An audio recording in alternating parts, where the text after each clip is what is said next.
I'm CM Coleman, and welcome to CM Coleman Home. Today I'm going to give you some baking advice, and it's going to be kind of general, but it's going to be advice you need to think about. Okay, first thing is make sure that you have all the ingredients before you start baking.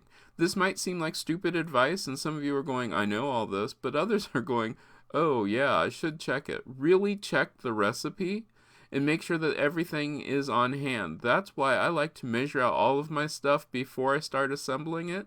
That way I know I have it, because there have been a couple cases where I thought I had enough, just barely, and I didn't. The other thing is plan for extra time. It might take you more time than what you originally thought. So if you have an event where you have to have whatever recipe it is that you want to have ready to go right at that moment, and you've never made it before, which is another thing I will get into.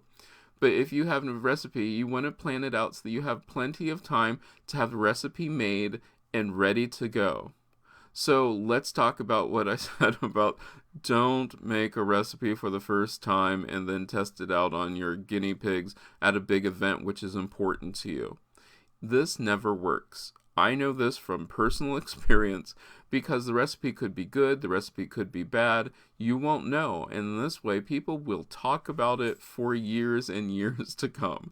I know, I've been down that road, so don't do that. Test your recipe on your family, the people who can't run away from you.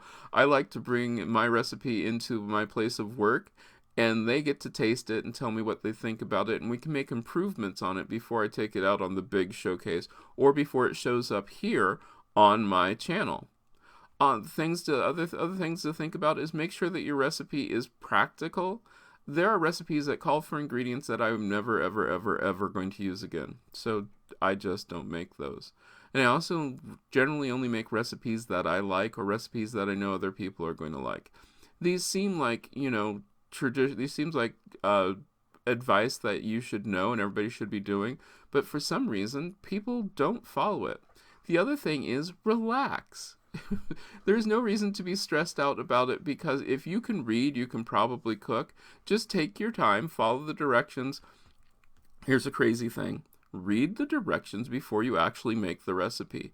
Don't be making the recipe and go along because some of the recipes I've been looking at will have something down at the bottom that says, oh yeah, don't do this step before you do another step. That can be a problem, so don't do that.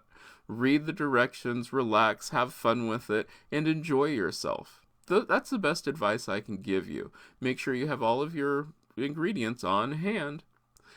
I hope you enjoyed this simple and easy tip today. Once again, I want you to, if you enjoyed it, hit like. You can subscribe, because every Monday is Make It Monday, where I make something. On Tuesday and Thursday, we have new recipes. The Make It Monday is just something simple that you can throw together in no time. The Tuesday and Thursday recipes are a little bit more detailed. Wednesday, we give you advice. We talk about baking. I try to answer your questions. So if you have a baking question, leave it in the comments and I will get to it.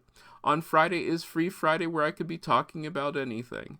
So, I hope you've enjoyed yourself, and once again, make yourself at home.